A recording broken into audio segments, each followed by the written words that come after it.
এবার একটু আবহাওয়ার খবরের দিকে নজর রাখবো। প্রথমে নজর রাখবো দক্ষিণবঙ্গের দিকে। প্রথমে নজর রাখতে হচ্ছে দক্ষিণবঙ্গে বৃষ্টি চলবে, নিম্নচাপ এবং জোড়া মৌসুমী অক্ষরেখার জের। আজও পশ্চিমের 5 জেলাতে ভারী বৃষ্টির সতর্কতা। আমাদের সঙ্গে রয়েছেন প্রতিনিধি বিশ্বজিৎ। বিশ্বজিৎ, কোথায় কোথায় বেশি বৃষ্টি হবে এবং এই বৃষ্টি কতদিন অবধি চলবে? দেখো, বিক্ষিপ্তভাবে বৃষ্টি হবে আজ সব জেলাতেই। দক্ষিণবঙ্গে বৃষ্টির সম্ভাবনা থাকছে, তবে 6 জেলায় পুরুলিয়া, বাঁকুড়া, পশ্চিম বর্ধমান, পূর্ব ও পশ্চিম মেদিনীপুর এবং ঝাড়গ্রামে ভারী বৃষ্টির বিক্ষিপ্তভাবে সম্ভাবনা যেমন রয়েছে। আগামী কাল এবং পরশু অর্থাৎ বুধ এবং বৃহস্পতিবার বৃষ্টির সম্ভাবনা একটু কমবে, তবে বজ্রবিদ্যুৎ সহ বৃষ্টির সম্ভাবনা থাকবে সব জেলাতেই। শুক্রবার থেকে ফের বৃষ্টির সম্ভাবনা বাড়বে এবং পূর্ব দিকের জেলা এবং উপকূলের জেলাগুলিতে বৃষ্টির সম্ভাবনা বেশি থাকবে। উইকেন্ডেও বিক্ষিপ্তভাবে ভারী বৃষ্টির সম্ভাবনা থাকবে দক্ষিণবঙ্গের জেলাতে। অনিন্দিতা, ধন্যবাদ বিশ্বজিৎ।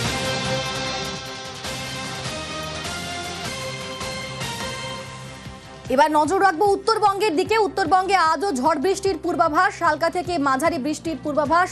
উত্তরের 5 জেলাতে কাল পর্যন্ত ভারী বৃষ্টি। আমাদের সঙ্গে রয়েছেন প্রতিনিধি পার্থ। উত্তরবঙ্গের জন্য কি আপডেট? হ্যাঁ, উত্তরবঙ্গে কিন্তু আগামী দুদিন কিন্তু ঝড় বৃষ্টির পূর্বাভাস থাকা, বিশেষ করে আজও কিন্তু সকাল থেকে আকাশ মেঘলা রয়েছে। পাহাড়ি এলাকায় দার্জিলিং এ সকাল থেকে বৃষ্টি হচ্ছে। কালিম্পংয়ে কিন্তু দিনভর কখনো হালকা কখনো মাঝারি বৃষ্টিপাতের সম্ভাবনা রয়েছে, এমনটাই পূর্বাভাস দিচ্ছে আবহাওয়া অফিস। সমতলের জেলাগুলোর দিকে যদি তাকাই তাহলে জলপাইগুড়ি, আলিপুরদুয়ার, ডুয়ার্স এবং কোচবিহার এখানেও কিন্তু হালকা থেকে মাঝারি বৃষ্টির পূর্বাভাস থাকছে। বিশেষ করে দুপুরের পর থেকে কিন্তু বেশ কিছু জেলাতে ঝড় বৃষ্টির পূর্বাভাস দিয়েছে আবহাওয়া অফিস। বেশ, ধন্যবাদ পার্থ।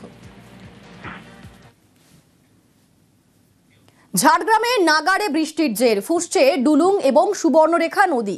ঝাড়গ্রামের সাঁকরাইলে জলমগ্ন হয়ে রয়েছে চাষের জমি, ফসল জমিতেই নষ্ট হওয়ার আশঙ্কা। আমাদের সঙ্গে রয়েছেন প্রতিনিধি রাজু। ঝাড়গ্রামে এখন সব মিলিয়ে কি পরিস্থিতি, এখন জলস্তর কিরকম রয়েছে এবং তারই পাশাপাশি ফসল নষ্টের আশঙ্কা করছেন কৃষকরা, কি বলছেন তারা? দেখো, প্রথমত বলে রাখি যে গত কয়েকদিন ধরে যেভাবে বৃষ্টি হচ্ছে তার ফলেই মূলত জলমগ্ন হয়ে পড়েছে গোটা ঝাড়গ্রাম জেলা।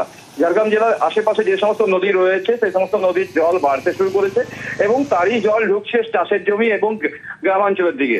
সেক্ষেত্রে আজ সকাল থেকে ভারী বৃষ্টি না হলেও ছিটে ফোটা বৃষ্টি পড়ছে, কিন্তু জলস্তর কিছুটা নামলেও কিন্তু নদীর জল যেভাবে বেড়েছে তাতে যে কোনো সময় গ্রামের দিকে সেই জল ঢুকতে পারে। সেক্ষেত্রে প্রশাসনের তরফ থেকে বাড়তি নজরদারি রাখা হয়েছে এবং যদি দেখা হয় সাঁকরাইল এবং গোপীবল্লভপুর এবং নয়াগ্রাম এই এলাকায় বিস্তীর্ণ যে চাষের জমি রয়েছে তা জলের তলাতলই রয়েছে।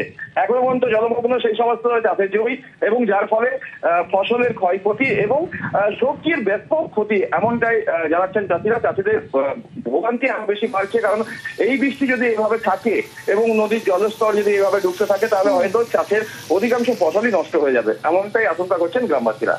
একেবারেই ধন্যবাদ রাজু। কদিন বৃষ্টি হয়, প্রচুর বন্যা, জল পুরা আমাদের ঘরের সামনে চলে এসছে। আমাদের চাষের জমিনের প্রচুর ক্ষতি হয়েছে। মানে একটু বাঁধটা বাকি আছে, একটু বাঁধ ভাঙলে আমাদের চাষের জমি সব নষ্ট, সব বালি হয়ে যাবে। ওই বাঁধটা যেন আমাদের ঠিক হয়, আমাদের বাঁধটা ঠিক হলে আমরা বহুত চাষি উপকৃত হব। এবং দ্বিতীয়ত আমাদের হচ্ছে যে চাষের যে ক্ষতি হয়েছে ওটারও ক্ষতিপূরণ দেওয়ার জন্য অনুরোধ করব। যে ব্যাপক বৃষ্টি হয়েছে তার ফলে সুবর্ণরেখা নদীর জল এবং ডুং নদীর জলে ফুল যাবে রোড়া অঞ্চল, আন্ধারি অঞ্চল এবং রোহিণী অঞ্চলে বেশ কিছু এলাকা প্লাবিত হয়েছে। এতে চাষের জমির বীজ তোলা নষ্ট হয়েছে এবং সবজি চাষের প্রচুর ক্ষতি হয়েছে। তাই আমি আমার অফিস থেকে আমি চারা বীজ দিচ্ছি, চাষিরা সবাই আসছে, এখন দেওয়া চলছে।